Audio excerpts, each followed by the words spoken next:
Hello. Right, I have to apologise because this isn't really a review as such, because I couldn't find the show to watch it, to review it. So I couldn't find WCW Saturday Night. I couldn't find a review of that anywhere, so I can't review that. Apologies, but this is my life now. I've got to search for stuff, and if I can't find it, I can't find it. So this is the sun in my eyes. So I'm going to have to do this because the sun's going to shine on the screen and I won't be able to see my beautiful, gorgeous face. Apologies. This is World Wrestling Federation Superstars from July the 18th, 1992. So I'm just going to... This won't be a review as such, because again, I couldn't find it. But I will just quickly go through results and I'll just try and remember how the matches ended. The natural disasters, Earthquake and Typhoon, they defeated... Dwayne Gill and the Brooklyn Brawler by pinfall with Giant Splash from Earthquake. During the match, the Money Inc. came up on the inset in the screen and they said, you figure out that we're always going to be World Wrestling Federation Tag Team Champions. We'll be World Wrestling Federation Tag Team Champions forever. You'll never beat us. They'll never beat you because you keep walking out.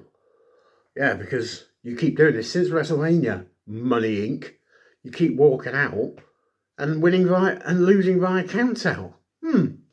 Why? Why? I think you're scared of the natural disasters. Methinks. The next match, well, before the next match, the first, I would say 3 quite important things were announced. So in the next match, they went to the event centre and they were telling that at Summerslam, which will be held at London, London, in Wembley Stadium, sometime 92. They announced that it had sold out in a few hours. I'm not actually sure if that was the case, but that's what they said. And of course, wrestling companies never lie about attendances.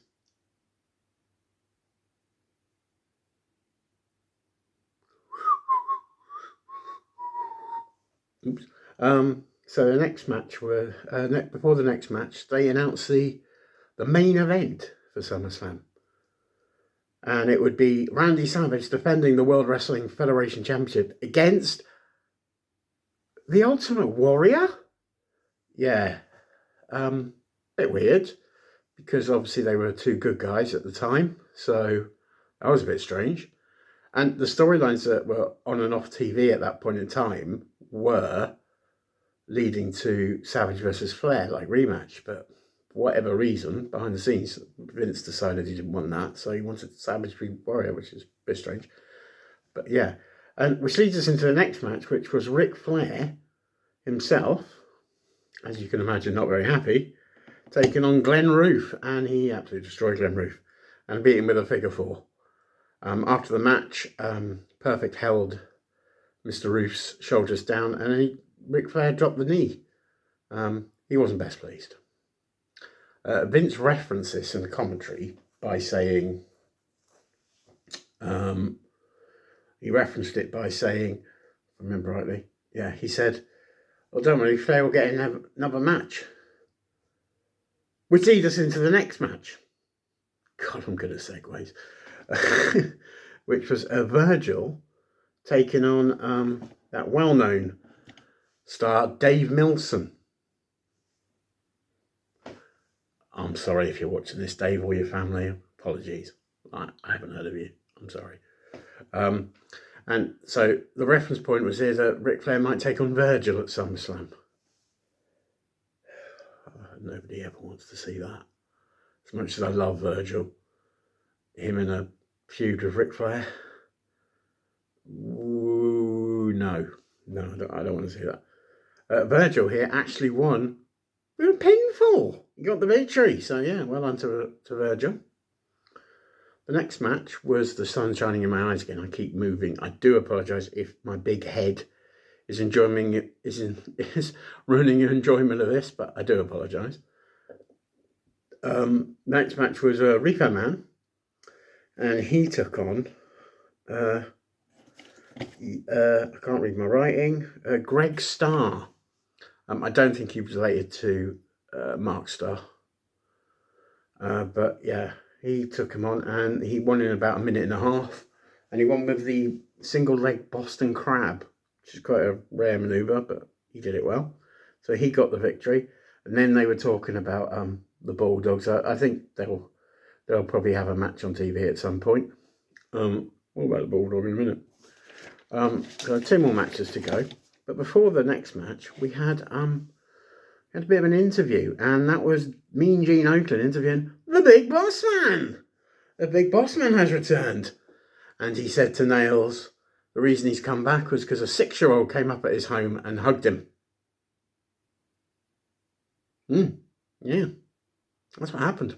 And then he said to Nails that he's not scared of you. I don't fear you, but what I do fear is me hurting you. And he said he was going to kick his ass. Kick his ass.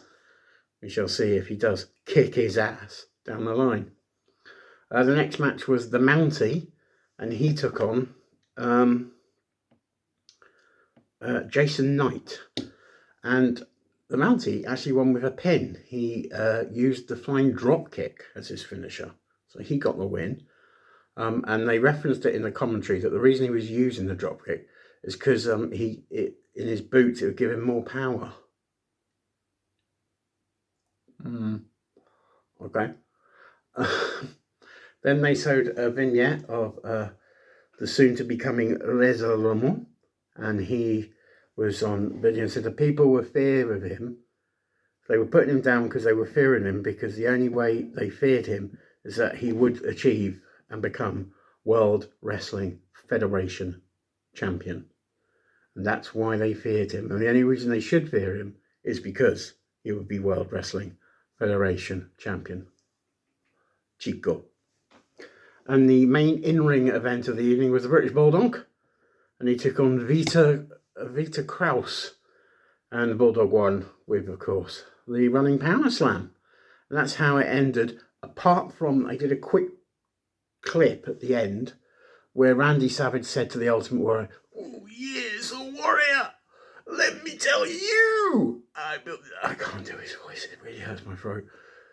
I'll be there next week and I will talk to you." And then the Warrior, of course, in his own inimitable style, went, "I will listen to you, Macho." I can't do the Warrior. The Warrior is unique. I can't even try and do the Warrior. But he said he'd be there. They're going to have a face-to-face next week on Superstars. So there we are. That is July the 18th, 1992. Quite an interesting, what I read of it, quite an interesting show. I think there was a lot of things going on off behind the scenes at that point in time. I mean, obviously the steroid scandal had still hit WWF at that point.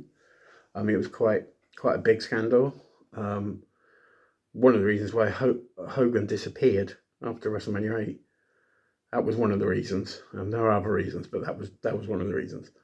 But yeah, so there you go. So that's that review. A bit sort of reviewed, sort of hot, but yeah, I wanted to get a few things in there, and obviously I'll be doing some more as and when they appear for me to review. I'm disappointed I couldn't do anything on Saturday night, but hey, can't find it. So yeah, sorry about that. But ladies and gentlemen, this has been your World Wrestling Federation Superstars July the 18th, 1992 review in parts.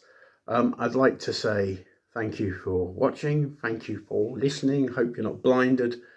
I can't do the Weekend song either. I'm not good at impressions. I should really stop doing it. But remember, I am Will Nitro. And when I say things, people listen. So, until next time, this is Will Nitro. I thank you for using this platform, listening to me wobble on, ranting on, being an idiot, being gorgeous, being whatever you think I'm being. But what I know deep in this black heart of mine is that I am the best reviewer of World Wrestling Federation and World Championship Wrestling programs there's ever been. And I will fight you on the beaches to prove my point. I am Will Nitro, and it's always your pleasure to watch me. Remember, I'm a good guy for life.